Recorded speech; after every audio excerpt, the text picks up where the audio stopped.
तो बात है नवंबर 2025 की। हाँ, मैं इसी महीने की बात कर रहा हूँ। जिसको नहीं पता, मैं विंटर आर्ट फॉलो कर रहा हूँ अक्टूबर से। तो अक्टूबर से मैंने डिसाइड किया था कि मैं इस चैनल पे और मेरे दूसरे चैनल पे मैं रेगुलरली वीडियोस पोस्ट करूँगा। इस चैनल पे एटलीस्ट वीकली वीडियोस आएगी और उस चैनल पे मैं डेली वीडियोस पोस्ट करूँगा। तो अक्टूबर का महीना मेरा बहुत ज़्यादा अच्छा जाता है। मैं उस चैनल पे भी ऑलमोस्ट हर एक दिन पोस्ट कर रहा था और इस चैनल पे भी, मेरे मेन चैनल में भी मैं कंसिस्टेंटली पोस्ट कर रहा था। And I was thinking like कि अब मेरी कंसिस्टेंसी नहीं टूटेगी। Now I have mastered the consistency. But मुझे नहीं पता था कि आगे क्या होने वाला है। नवंबर के महीने में इस जगह पे ठंड बढ़ गई क्योंकि अक्टूबर के महीने में यहाँ पास उतनी ज़्यादा ठंड नहीं थी, मैं जितनी ज़्यादा ठंड एक्सपेक्ट कर रहा था। तो अक्टूबर के महीने में वीडियोस बनाना बहुत ज़्यादा ईजी था मेरे लिए। और जिसको नहीं पता, मैं बता देता हूँ कि मैं वीडियोस ऐसे नॉर्मल किसी भी टाइम पे नहीं बना सकता।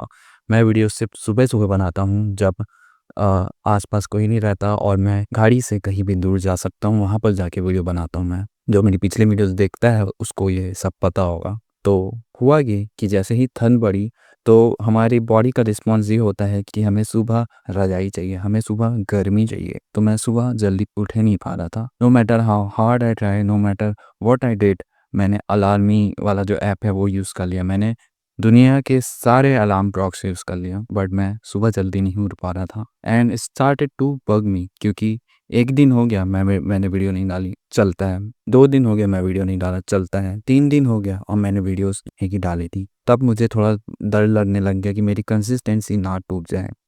बट स्टिल आई कंटिन्यूड और मैंने चौथे दिन भी ट्राई किया जल्दी उठने का बट इट डिडंट वर्क। और ऐसे ही करते करते पता ही नहीं चला कि मैंने 2 हफ्ते से वीडियो नहीं डाली है। और ये 2 हफ्ता कब बीत गया मुझे पता ही नहीं चला। और ये 2 हफ्ते मेरे बहुत बेकार गुजरे जस्ट बिकॉज़ मैं सुबह जल्दी नहीं उठ पाया था। मेरा नॉर्मल टाइमिंग हो गया था सुबह के 10 बजे उठना, 11 बजे उठना।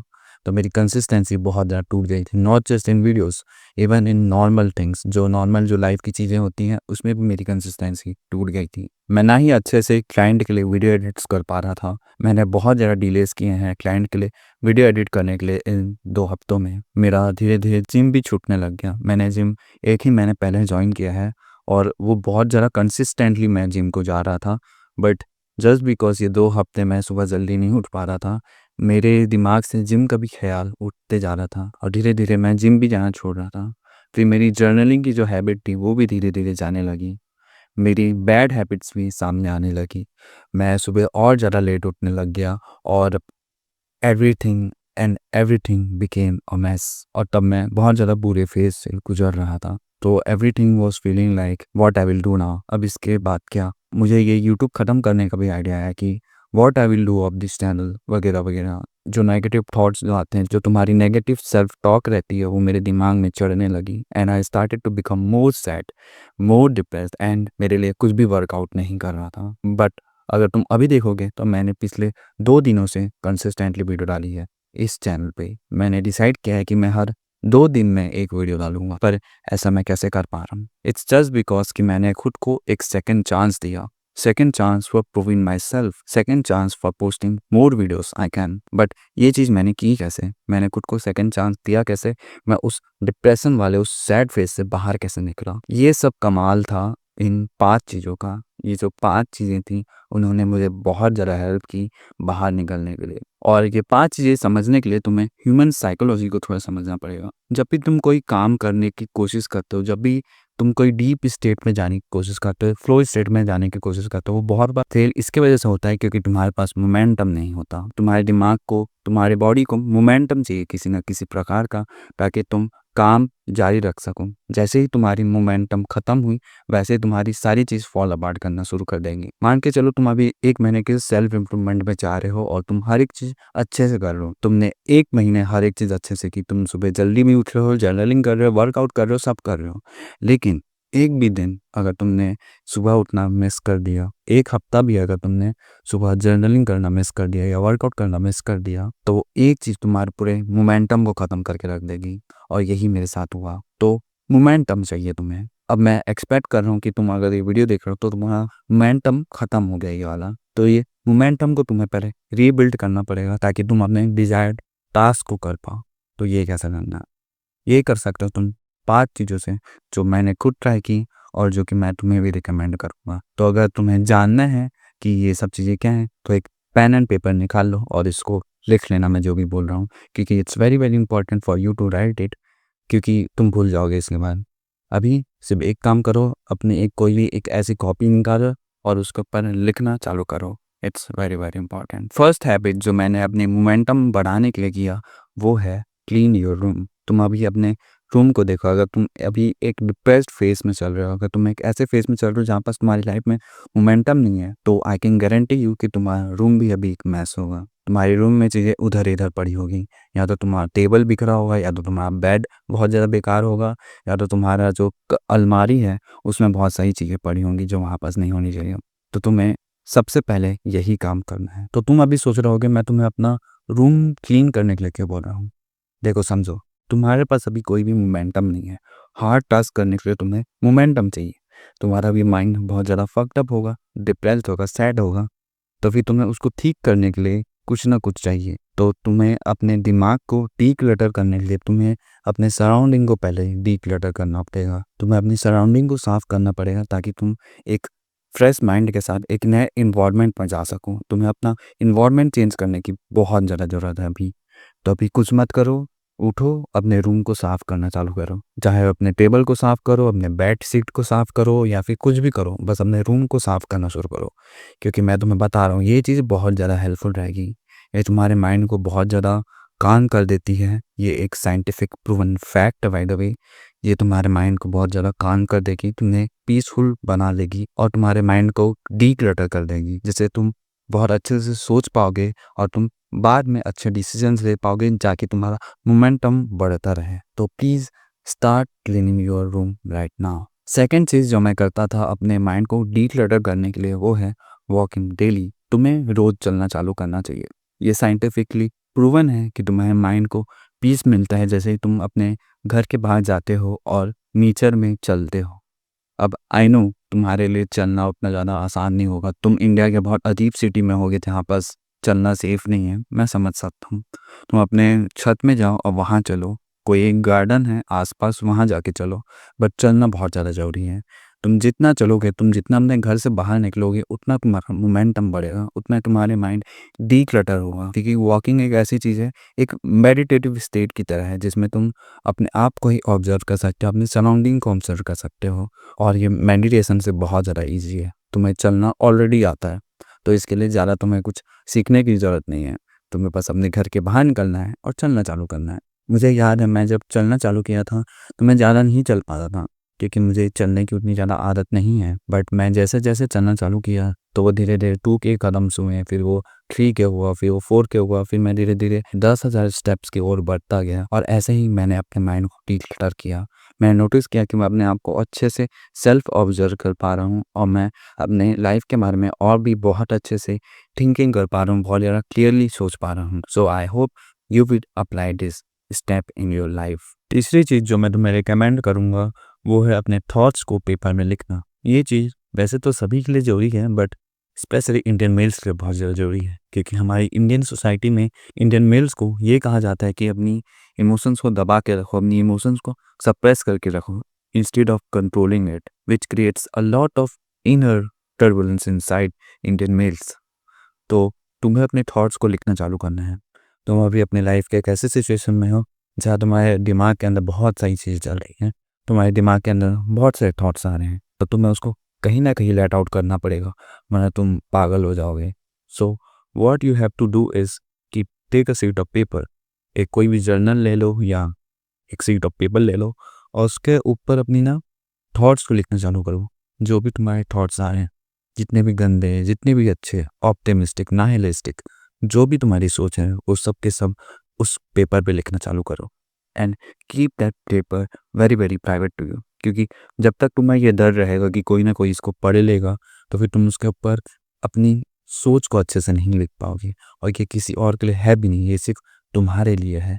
तो तुम्हें क्या करना है कि जो भी तुम्हारी सोच है उसको अपने पेपर में लिखना है और अपने बैग में या तो कहीं पर भी छुपा के रख देना है, ताकि इसको कोई खोज ना पाए।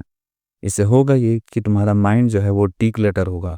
तुम्हारे माइंड में जितनी चीज़ें हैं वो बाहर आना शुरू होगी और तुम्हें एक अंदर से रिलीफ फील होगा, जो कि मेरे साथ भी हुआ। मुझे जब भी स्ट्रेस होता है या जब भी डिप्रेसिंग थॉट्स आते हैं, नेगेटिव सेल्फ टॉक आती है, जो भी मैं फील कर रहा होता हूँ, मैं उसको पेपर में लिख देता हूँ। And when I right it, it's on the paper, it's not on my mind any more. तो मैं दूसरी चीज़ों के ऊपर फोकस कर सकता हूँ, दूसरे एक्सपेक्ट ऑफ माई लाइफ के ऊपर मैं फोकस कर सकता हूँ, क्योंकि वो चीज़ अब मेरे दिमाग से निकल चुकी है और वो एक शीट ऑफ पेपर के ऊपर में है। तो अगर मुझे कभी भी उसके ऊपर ध्यान फिर से देना होगा, तो बस मुझे वो जर्नल को देखना है और there it is, it changes a lot of thing in your life. तुम वैसे इसको एक प्रॉपर जर्नलिंग कर सकते हो, जैसे मैंने इस वीडियो में बताया है, बट फॉर योर कन्वीनियंस अभी के लिए बस अपने थॉट्स को लिखना चालू करो। And soon I will make a detail video on how to do journaling. चौथी जो चीज़ है जो मैं तुम्हें रिकमेंड करूँगा वो है वर्कआउट करना। हम मेल्स के लिए वर्कआउट करना बहुत ज़्यादा ज़रूरी है। मैं यहाँ पर मैं ये नहीं बोल रहा हूँ कि फीमेल्स को वर्कआउट नहीं करना चाहिए या फीमेल्स वर्कआउट नहीं कर सकती, नहीं, ऐसा नहीं है।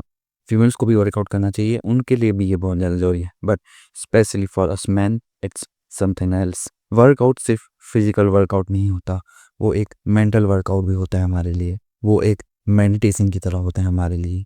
हम उसमें अपनी लाइफ के बारे में फोकस कर सकते हैं। हम जिम करते वक्त अपनी लाइफ को थर्ड पर्सन व्यू में देख सकते हैं, जो कि बहुत ज़्यादा इंपॉर्टेंट है। और वर्कआउट करने से ना ही चीज़ तुम्हारी बॉडी बनती है, तुम्हारा माइंड भी बहुत ज़्यादा काम होना शुरू हो जाता है।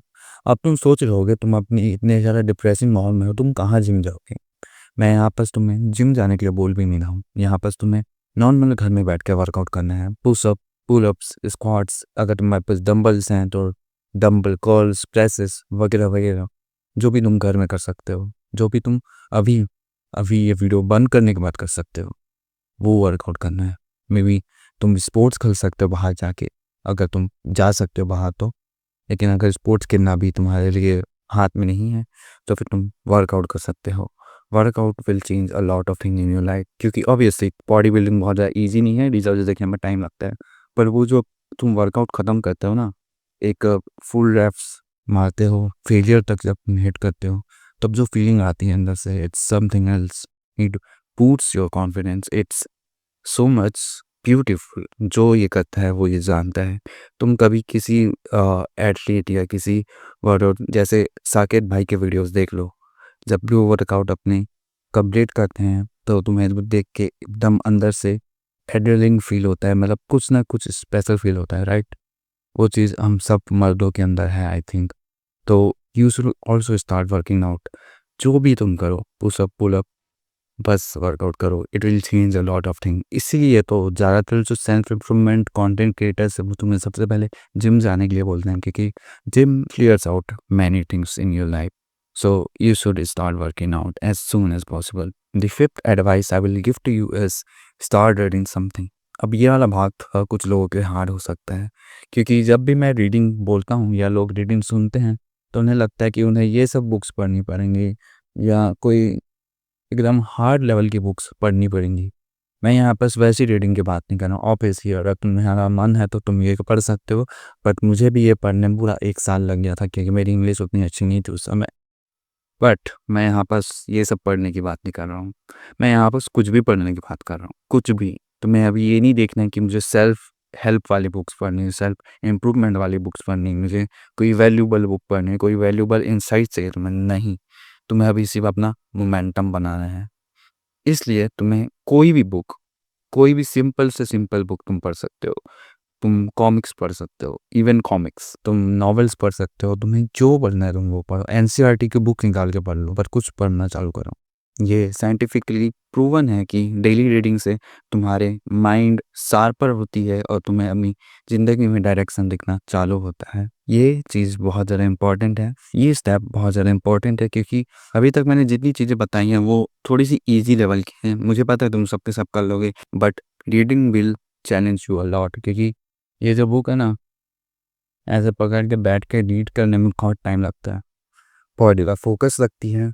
इवन ये वर्कआउट से भी ज़्यादा हार्ड मैं इसको बोलूँगा। तो इसलिए रीडिंग करना तुम्हारे लिए बहुत ज़्यादा ज़रूरी है, क्योंकि जब तुम एक बुक ख़त्म करोगे ना, जब तुम बुक के ये वाले लास्ट पेज पर पहुँचोगे ना, जब यहाँ ख़त्म हो जाएगी बुक, तब तुम्हें जो सेटिस्फैक्शन फील होगी, it will worth every single second you have spend on that book. इस स्टेप को फॉलो करना। तो ये 5 स्टेप्स थे, ये 5 एडवाइसेस थी मेरी तरफ से, ये 5 चीज़ें थी जो कि तुम कर सकते हो अपना मोमेंटम बिल्ड करने के लिए।